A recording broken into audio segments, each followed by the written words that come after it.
Good morning, good afternoon, good evening, whatever it may be, wherever you're at, whatever you're doing, whenever you are.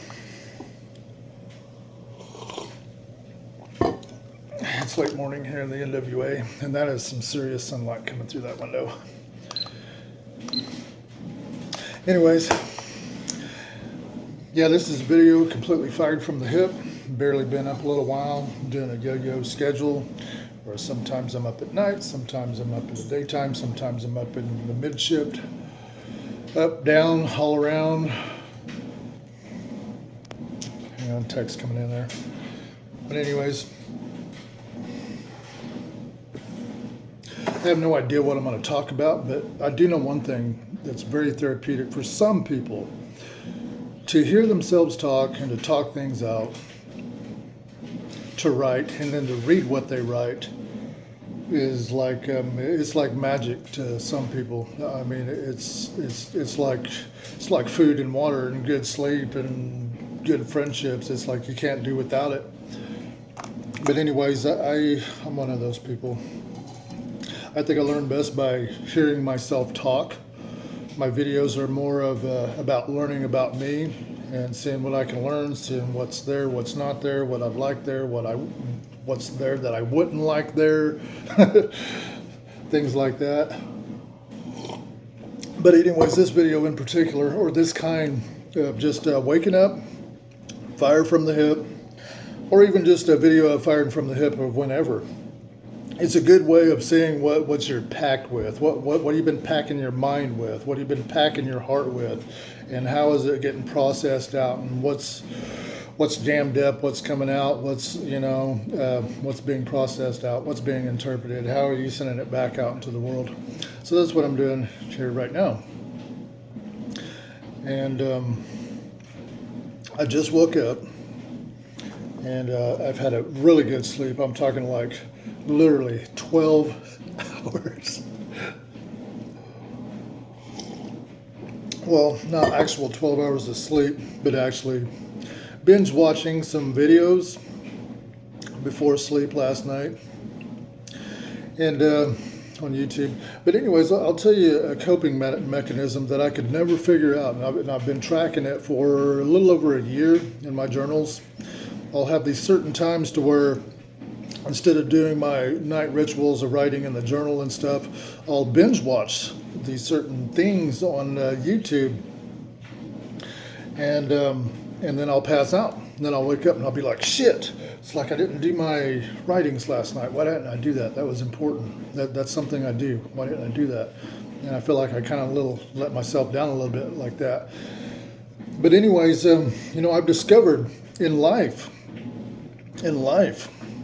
too many things get going on, too many things up in the air, too many things uncertain, too many things going on where you're uncertain what to do, how to do it, when to do it, and stuff like that. You get a bunch of things like that up in the air. Doesn't matter whether they're big things, little things. Get a bunch of that stuff going on, and guess what? We're human. We're human. We can only process so much of our emotions and our intellect and our relationship with our body and our environment. And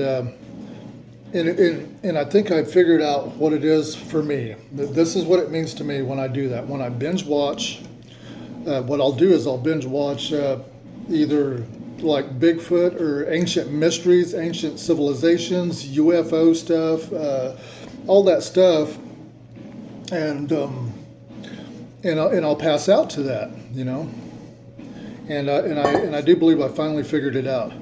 It's like a coping mechanism. It's like something inside of me saying, okay, look at all this stuff going on in the world. It's like there's so many things in the world going on that we have no control over. There's so many things that we do not know. And it's okay. It's okay to not know.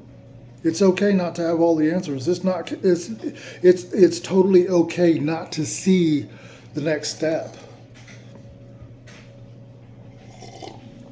When life starts getting to where you feel like you're a presenter and you're getting ready to walk out on stage, and you're getting ready to walk out in front of thousands of professionals that are very, very fine-tuned and very good at what they do in each of their areas of life. and you're getting ready to walk out on stage. And it's the feeling as if you're getting ready to walk out there on stage and you got to fire from the hip. You ain't got no notes. You had no time to prepare. That.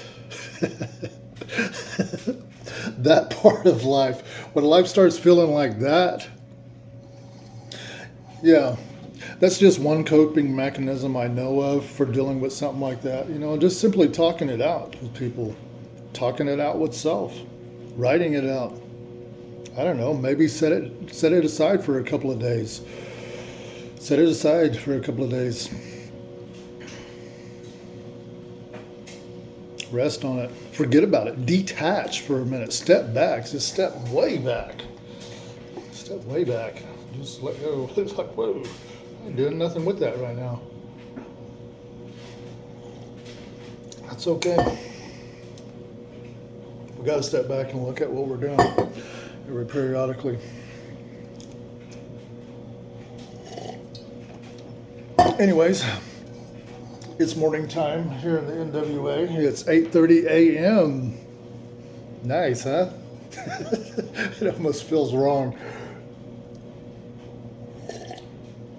I have old school hillbilly mentality. It's like if, man, you need to be getting up early. You need to be waking up way before the sun comes up. You need to be waking up before the chickens get up.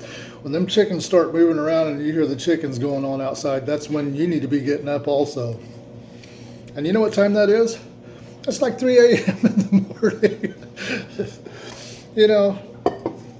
I used to think it was so important.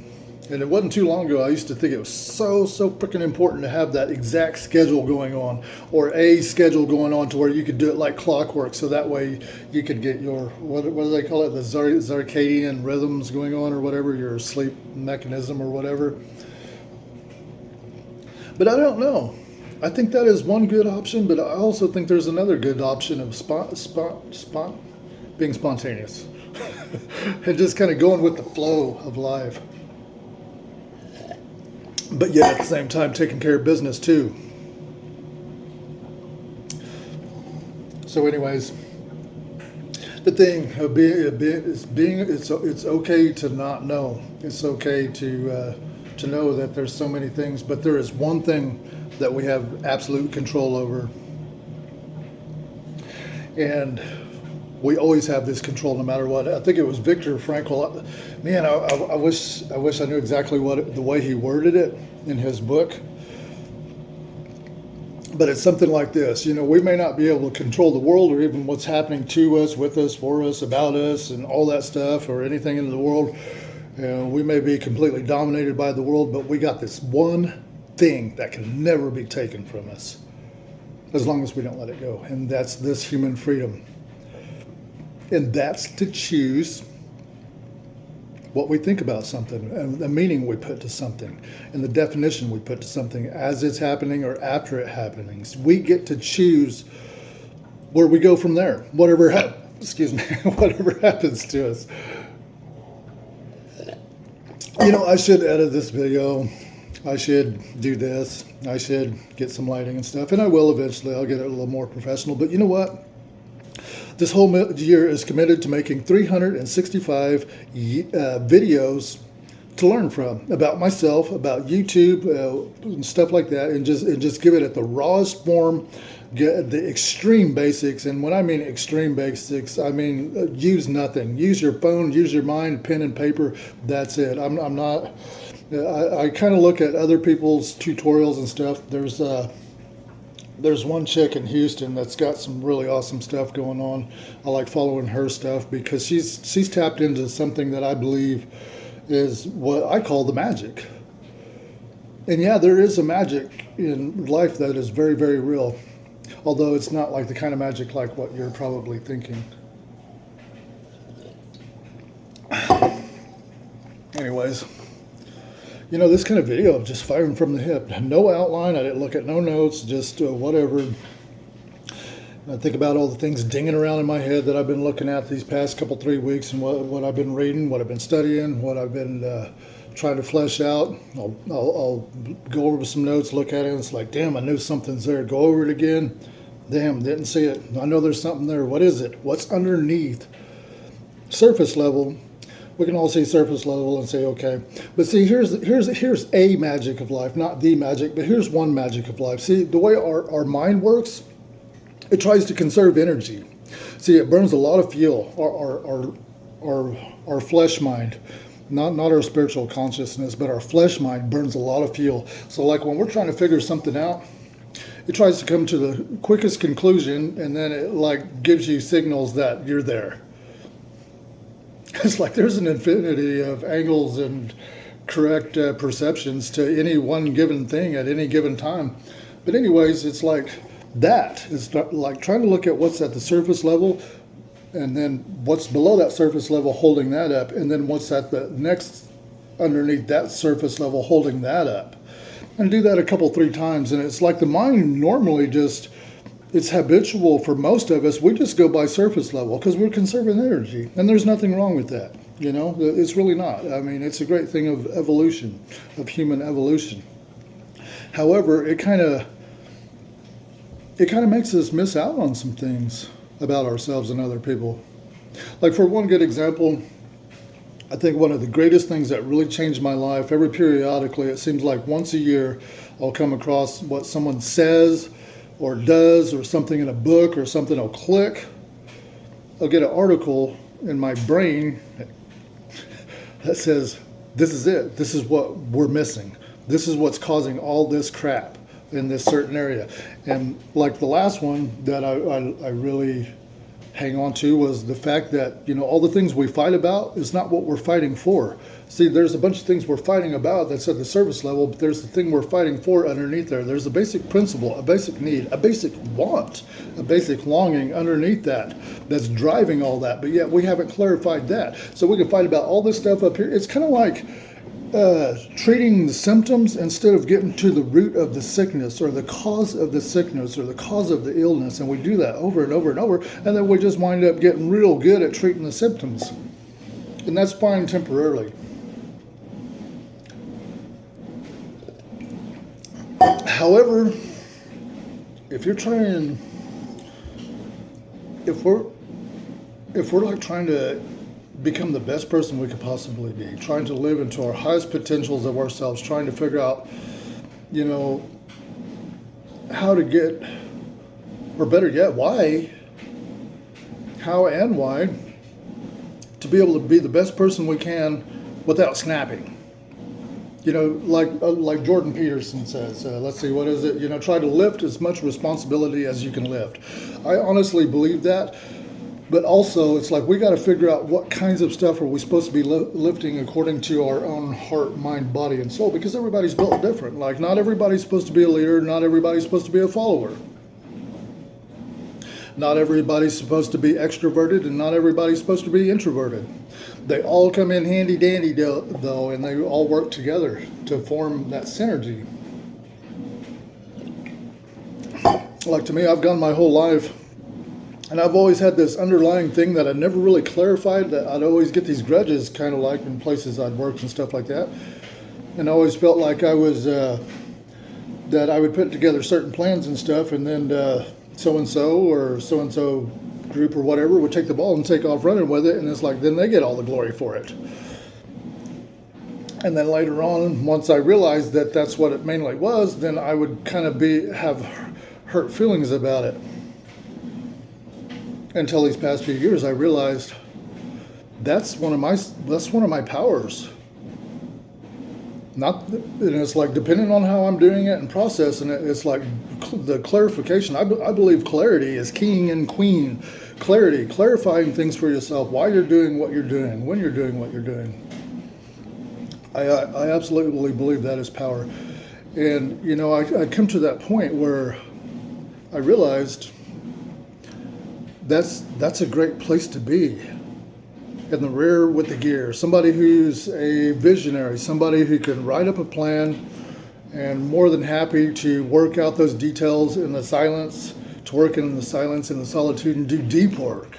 Go into the solitude and then hand that off to the teams, and more than happy to see them do it. But it's like if you're doing that and you're not aware that you're doing that, and you're not aware that that's your superpower, like you could be like the wife of a billionaire, and it's like you're in the rear with the gear and you're doing that kind of thing, and you hand these things off to your husband and stuff, and then he goes out into the world and he gets all the glam and glory of it, and then and then his teams are just lifting up and everything's just awesome and stuff like that, and you're in the rear with gear getting no credit for it, and you haven't clarified that that's what you're doing. You're going to be hurt. It's going to hurt you. It's going to hurt you, and it's going to hurt you bad, and it's going to hurt you consistently. And you'll know you're hurting.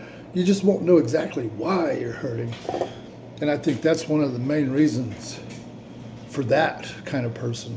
The kind of person that's more of a visionary, that's pretty good at throwing together a strategy, a plan, working out some little tasks here and there, and basically someone who's good at setting a commander's intent for people to go by. So if anything's in question, they can just refer to that and they can know what rules they can bend or what rules they need to break temporarily to, and then put it back up as they're going along.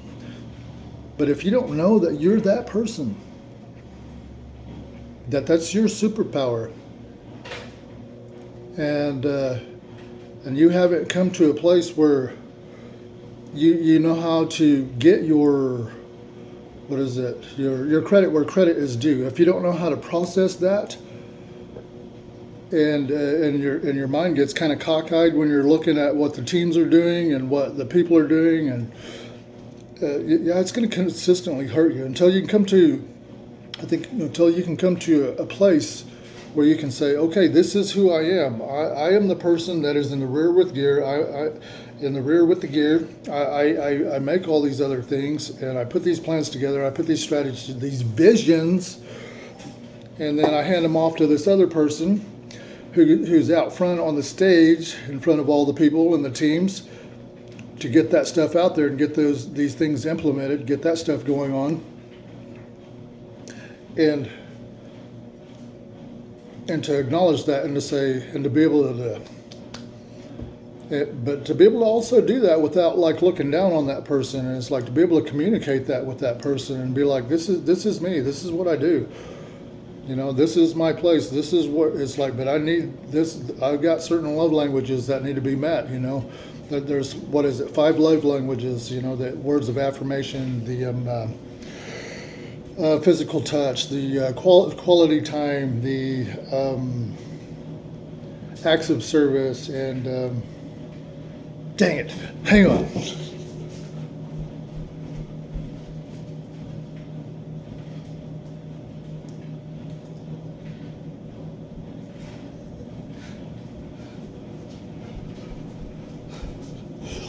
Let's actually give credit where credit's due. This is from these people.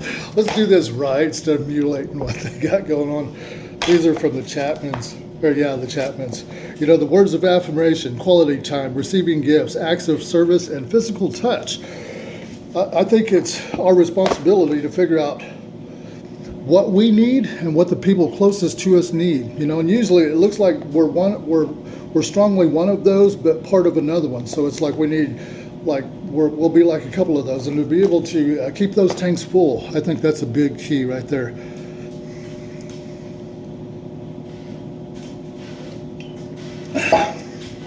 Not to mention knowing some of our work styles, not our superpowers or our strengths, but our work styles. So if we know our work styles, we know whose environment needs to be what and how and when. Because to look at a whole environment and say, okay, everybody needs all this quiet time and they need all this in order to thrive. That may be for like 1 or 2 or 3 of those people. And then we got these other people where they thrive, where they got a radio going on in the background. They got their door freaking wide open. They got their windows open. They got noise coming in. They got people walking by. They got people talking to them. It's like they can actually take phone calls while they're doing their stuff and have their hands moving at the same time. There's those people like that. There's those people that work best in a spontaneous environment where it's like when it clicks, it's like they jump on it. It's like they're better at a flexible schedule.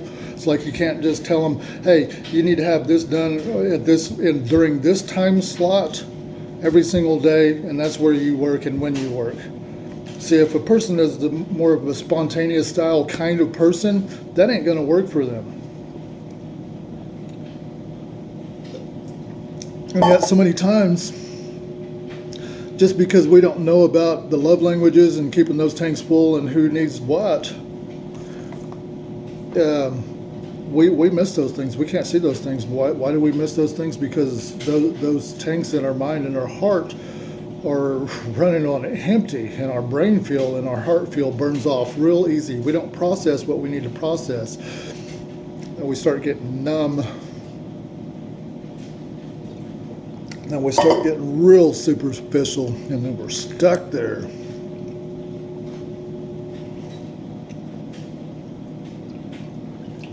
And we get stuck there, then we get good at being superficial and stuck there.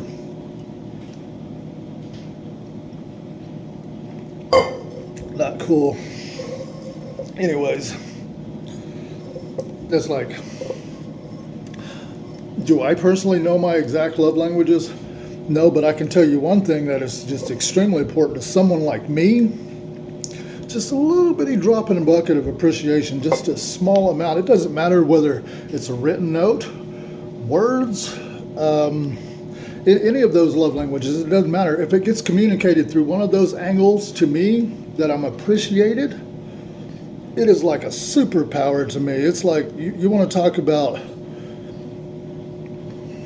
okay, like if you think about like a pot plant growing in a hydroponic system in a 5-gallon bucket, it can have all the perfect nutrients. You know, you got all your nutrients going on. Your plant is getting sickly. It's not looking very happy. You know, it's getting the proper light cycles. It's getting proper humidity. It's getting proper everything, proper wind, and it's wilting. And you're thinking, what the? It's like I've gave it all these nutrients and it's still doing, and then it turns out you needed some pH up or pH down, and it takes just one little drop in that 5-gallon bucket, just a little drop. I mean, literally a drop. I mean, ping. Next thing you know, 24 hours later, voila, that one plant all of a sudden looks like a damn jungle. That's how healthy it gets. What if we're like that? And yet we go years and years and years and we never realize that all it takes is that little bitty drop. Who knows? Might be real, might not be real. Have a good, see you in the Funny Papers.